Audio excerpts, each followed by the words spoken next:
जेव्हा एखाद्या महिलेवर अत्याचार होतो ना, तेव्हा महाराजांनी सुद्धा राजकारण खेळलं नव्हतं. तर प्लीज कोणी याच्यात राजकारण करू नका. मला वाटतं सगळ्यांनी एकत्र आलं पाहिजे. उलट सगळ्यांनी पेढे वाटले पाहिजे. भले आता पोलिसांवर सुद्धा लोकांना बोट उचलतात, की नाही यांचा प्लॅन असेल, नाही काहीतरी वेगळं असेल.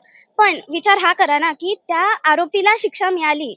कुठून ना कुठून मिळाली. कारण की आज खरं तर मुंबई पोलिसांचं बोलतात ना ते हे होतं ना, की आमच्या हातात न्याय पाहिजे. त्यांच्या हातात न्याय होता. त्यांनी तो केला.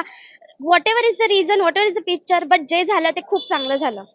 मतलब म्हणून म्हणजे झटपट नाही झालं, चांगलीच गोष्ट झाली आहे. नाहीतर मग त्या कोर्टाच्या फेऱ्यात अडकत राहा, 10 वर्ष केस चालवत राहा, त्याला मग फाट्या फुटत राहतात.